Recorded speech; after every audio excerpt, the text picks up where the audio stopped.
Welcome, everyone, to the Change Starts Here podcast. I'm your host, Dustin Odham. And this week, we are focused on our second episode in a four-part series that's focused around FranklinCovey's four essential roles of leadership. As a quick reminder, the four essential roles are: one, inspiring trust; two, clarifying purpose; three, aligning systems; and four, unleashing talent. Last month, we've spent our whole episode focused on inspiring trust. If you haven't listened to that episode, I highly recommend you going back. The next opportunity you have about 10 minutes. It's a short episode, which is the goal of all these episodes, is a quick refresher or just some inspiration in your life.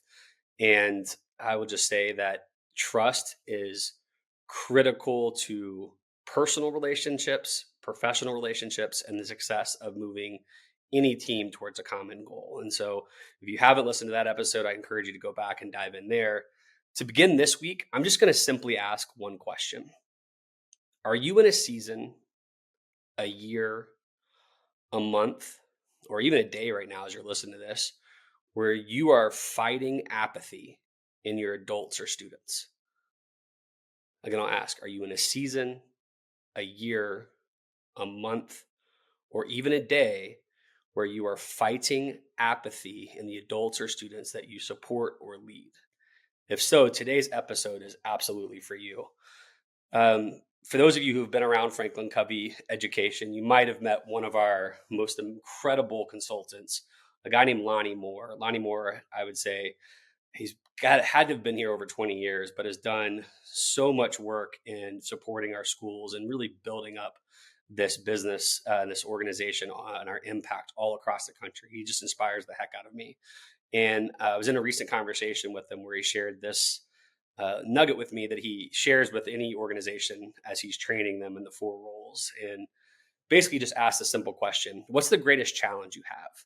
And he says almost every time a staff, or at least a significant number of staff or students, say the students or the staff are apathetic.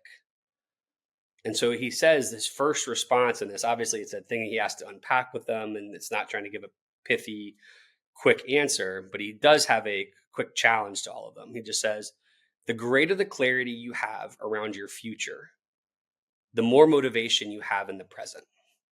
Again, the greater the clarity you have around your future, the more motivation you have in the present. That alone can decrease student apathy. He joked with me about, think about Elon Musk, who is just feels like he has energy for days because he has purpose and passion around so many things. He talked about my kids. Again, if you're watching, I always have my kids behind me. And James, my youngest son, the middle one in the picture back here, he's 3, and this is like his first year really understanding Halloween. He's been sleeping in his Batman costume for weeks, and every day essentially asking, is tonight trick or treat? Is tonight trick or treat? He knew the future was coming for him. And so for me, that was just a quick way to really clarify in my head, man, do I have that kind of purpose of knowing that what's my costume? What am I getting ready for? What am I getting excited about? What's my vision? What's my purpose? And so with that, he just says, if you've basically want to create such clarity around your future where you're excited to move past procrastination or any obstacles in your way. And so with that, let's get started. Vision is not just a buzzword in leadership. It's the heartbeat of progress, the cornerstone upon which great leaders build their legacy. Creating a vision isn't about merely drafting a mission statement, although that's a part of it. It's about painting a compelling, vivid picture of the future. It's about crafting a narrative that inspires, motivates, and propels both individuals and organization toward progress. Visionary leaders possess the remarkable ability to see what others might miss. They peer into the future with clarity, identifying opportunities amidst challenges, and envisioning outcomes that seem beyond reach. This foresight isn't born out of magic. It's a product of deep understanding, relentless curiosity. That's something I'm reading a book on curiosity right now that I cannot speak. I'm not going to talk about the book today, but I have this desire to become more curious. And I feel like the more I learn about great leaders, they are just curious people about so many things in life. And so, again, what it talks about here is it's not magic, it's a product of deep understanding, relentless curiosity, and an unwavering belief in the power of change. Crafting a vision is an art, but communicating that vision is a skill. Visionary leaders are masterful storytellers. Again, if you struggle feeling like, if I tell you you need to be a storyteller to start getting your vision out, and you don't feel like, there's some great, really easy books on there on how to become a better storyteller. We've had guests recently who talk about the power of storytelling, and so that's something you probably want to look into.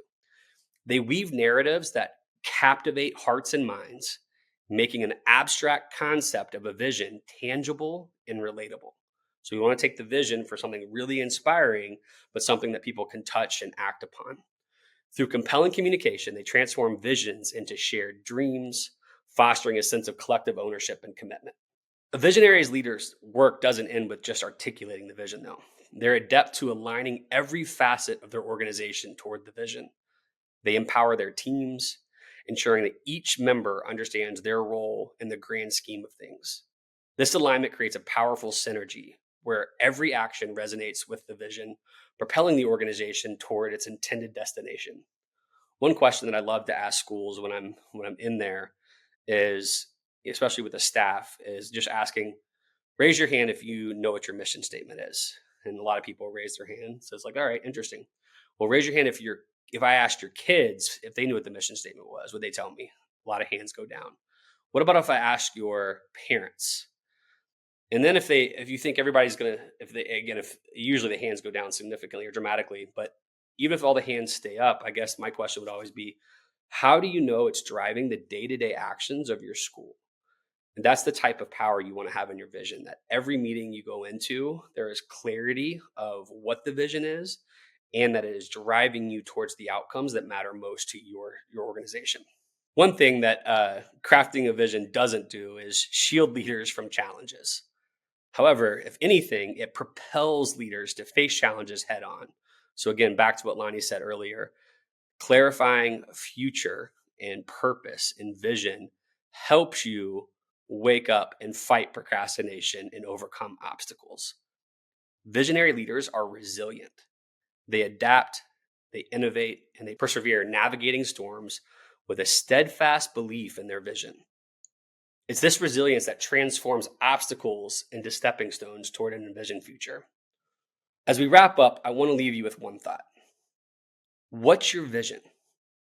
What future do you see for your team, your organization, and what future do you see for yourself? Embrace the visionary within you. If you don't feel like you have that right now, surround yourself with people who can light that fire. Go read or follow, now we've got TikTok and YouTube. Find videos to ignite that power in you. We all have it, and it's not about just being magical. It's about having a vision for where you want to go and what kind of legacy you want to leave. Dare to dream boldly, think innovatively, and communicate your vision with passion. Remember, the realm of leadership, vision isn't just a role, it's a legacy in the making. I think anybody who's going to education is thinking about their legacy. And if you're not now, you need to. What legacy are you going to leave with the people around you, the schools, organizations that you're working with, and just for yourself? I'm excited to see what you guys have in the future. Thank you for joining me in this exploration of the second role of leadership.